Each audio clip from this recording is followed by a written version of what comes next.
Hello everyone, good morning. My name is Antonia Nariyang Kelado. So today I would like to present a social linguistic analysis based on this title, Dialect in Heritage and Youth Identity. This is a study about how young people pace down their dialects and build their identity using new media platforms. The scientific paper is published in a credible database called Frontiers in Communication by Wang and Sang in 2024.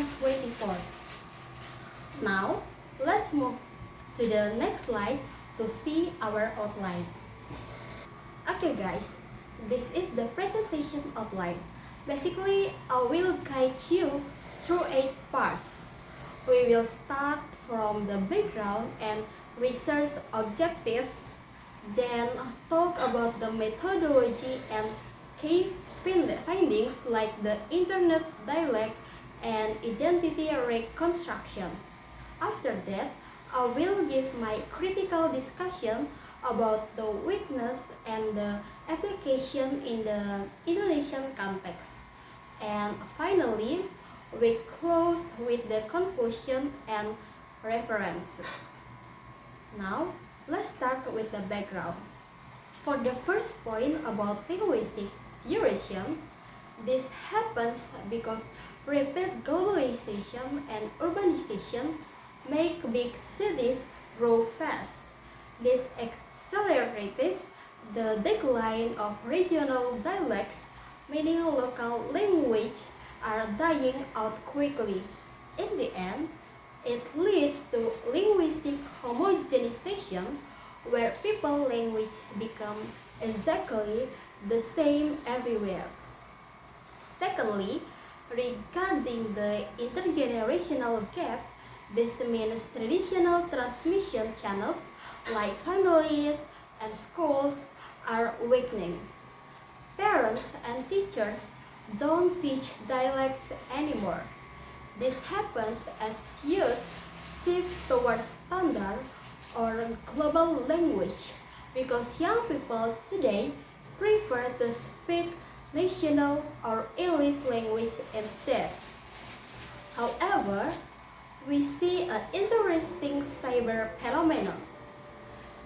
There is a modern counter movement emerging on new media. This is a positive movement where youth voluntarily form virtual dialect enthusiast communities. They make online groups on social media because they want to revitalize their heritage and save their local culture. The core aim of the research is to investigate how younger generation utilize digital platforms. The authors want to see how youth use social media to enhance regional dialects and reconstruct cultural identity. So, it's about saving the language and showing who they are online. To achieve that aim, the paper focused on two research questions.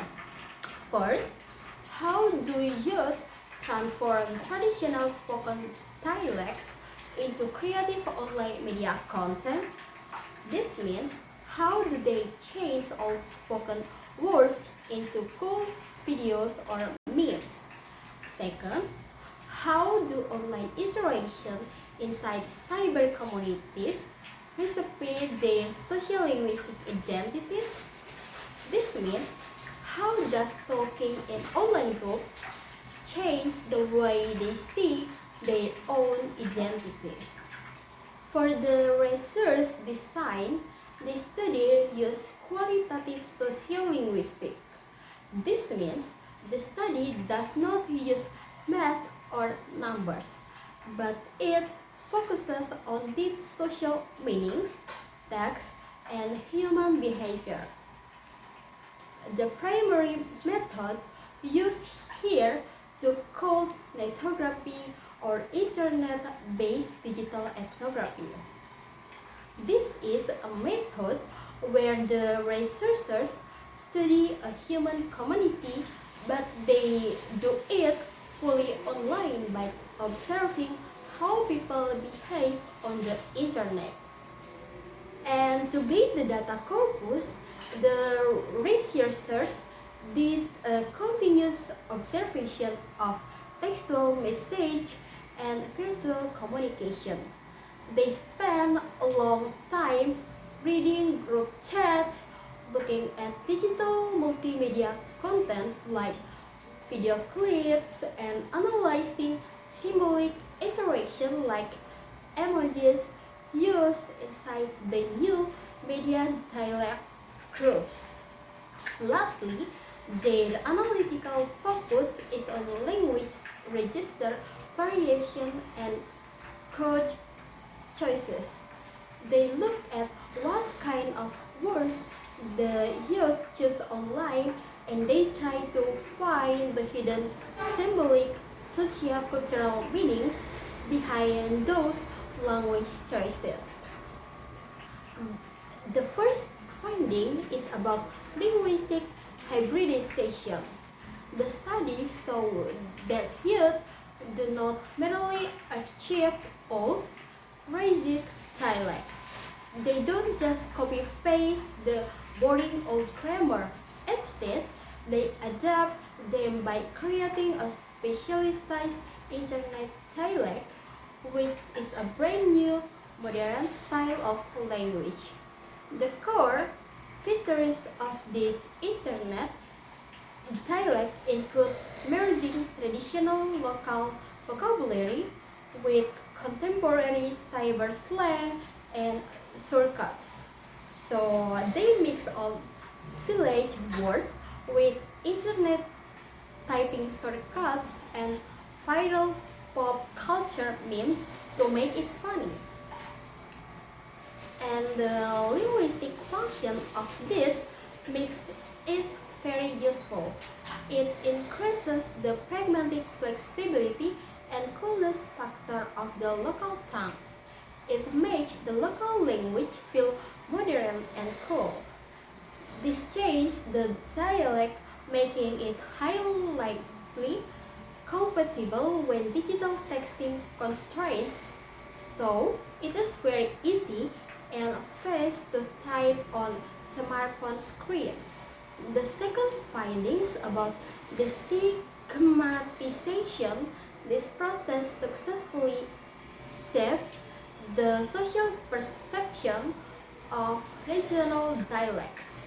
In the past, dialects had a negative stigma seen as rural or uneducated folk culture. But today, social media transforms it into something hip and trendy mass culture that everyone wants to follow. This happens because of a virtual acquaintances society. Social media provides a decentralized, safe space for youth from diverse regions. Young people from different places can meet safely online to negotiate and display their cultural roots without feeling ashamed. This creates a fluid identity.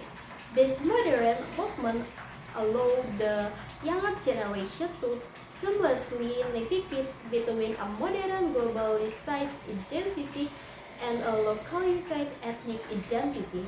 This means they can have two identities at the same time. They can be modern, global but also proud of their local ethnic background. Now, let's enter the critical discussion. My analysis saw a weakness called the online-only bias. The study by Wang and Sang heavily relies on virtual cyber data via netography. The researchers only collected data from the internet world. discusses a linguistic limitation. The paper failed to evaluate whether this only digital enthusiasm successfully translates into actual spoken dialect vitality. We don't know if the youth really speak this dialect in day-to-day offline life, or if they only use it on social media to get likes.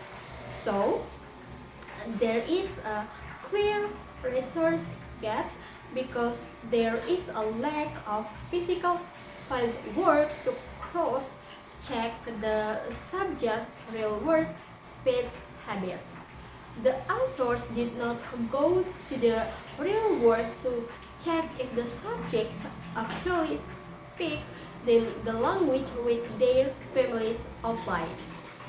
However, we can look at the positive side, which is the cyber sociolinguistic in Indonesia. The framework of Wang and Sang can be perfectly adapted to study Indonesian youth digital behavior because our teenagers act the same way online. We can focus on Gen Z linguistic markers. Future research can investigate how Indonesian Gen Z on TikTok or X utilize regional markers to negotiate social identity.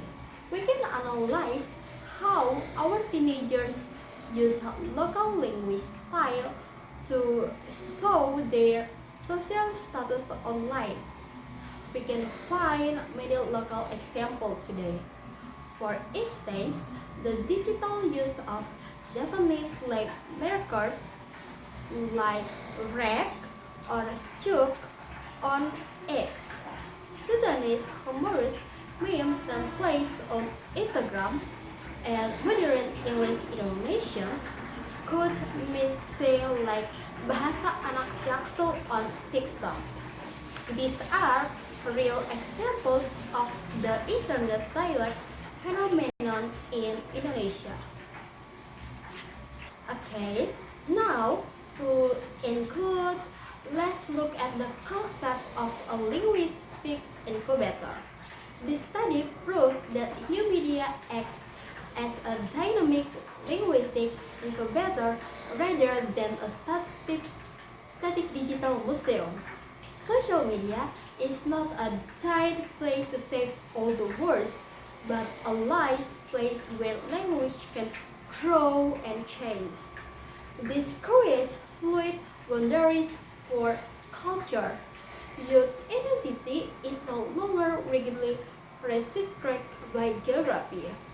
It doesn't matter where you live anymore. Instead, identity is fluidly negotiated and constructed online through social interaction on the internet. And the final takeaway is that cultivating an internet dialect allows marginalized regional language to stay functional. By making the language modern, it helps local dialects to survive among younger generation in the digital era, so our regional language will not die. Okay, so that is the end of my presentation. Thank you for your attention. Now, the floor is now open for questions, comments, and academic feedback. If my lecturer or my friends have any question about this sociolinguistic topic, please feel free to ask. Thank you very much. Bye!